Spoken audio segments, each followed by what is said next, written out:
مرحبا عائلة سيسوبسيك، وأهلا بكم مرة أخرى في فيديو جديد. قديما أسطورة عن شخص كان مهووسا بصورته. في إحدى الروايات كان نارسيسيون شخصا وسيما يسافر حول العالم. التفت حوله المعجبات ومن بينهن الحورية إيكو، إلا أنه صدهن بغطرسة، حتى رأت عيناه لمح لانعكاس صورته في النهر، فوقع في حب صورته. ولعجزه عن إبعاد نفسه بعيدا غرق نارسيسيون، ونبتت زهرة في مكان موته وتمت تسميتها باسم نارسيسيون، أي زهرة النرجس.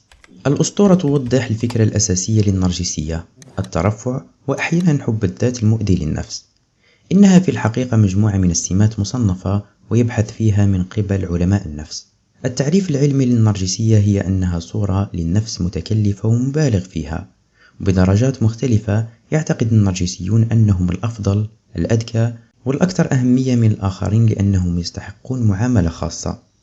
هناك أيضا اضطراب الشخصية النرجسية، ولقد قمت بعمل فيديو كامل عن هذا الاضطراب، سيظهر لكم الفيديو في الأعلى وتجدونه في الوصف إذا أردتم الاطلاع عليه والاستفادة أكثر. فلنكمل. يصنف علماء النفس النرجسية كصفة شخصية إلى صنفين: النرجسية الفخمة والنرجسية الهشة. النرجسية الفخمة هي النوع الأكثر شيوعا، تتميز بتقدير الذات عال، السيطرة، الميل إلى المبالغة في تقدير قدرات الفرد، الانفتاح على الآخرين والبحث عن إثارة الانتباه. يسعون إلى جذب الانتباه والسلطة، أحيانا كسياسيين، مشاهير، أو قادة ثقافيين. بالطبع ليس كل من يسعى خلف هذه المناصب هو شخص نرجسي، العديد من يفعلون ذلك لأسباب إيجابية: الوصول إلى أقصى إمكانياتهم أو المساعدة على تحسين حياة الناس. الأشخاص النرجسيون يسعون إلى القوة من أجل الموقع والاهتمام اللذان يأتيان معها.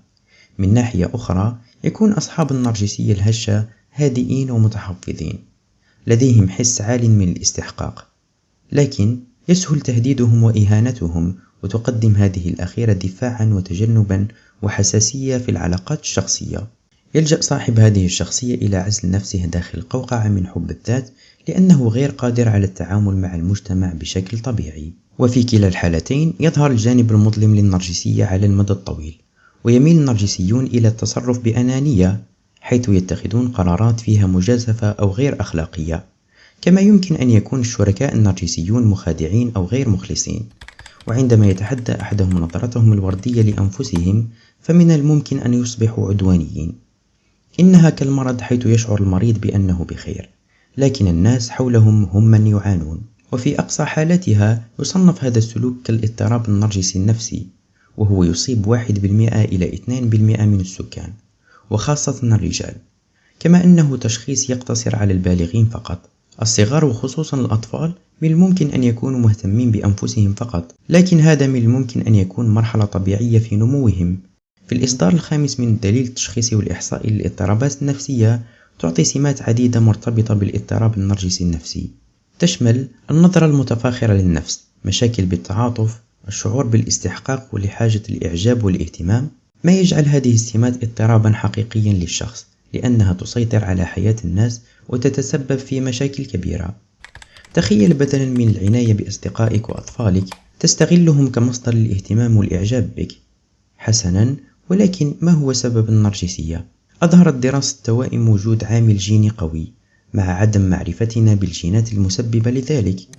الوالدان اللذان يدللان طفلهما ويرفعاه يقومان بتعزيز النرجسية الفخمة، كما أن الأبوين الباردين المسيطرين يساهمان في تعزيز النرجسية الهشة.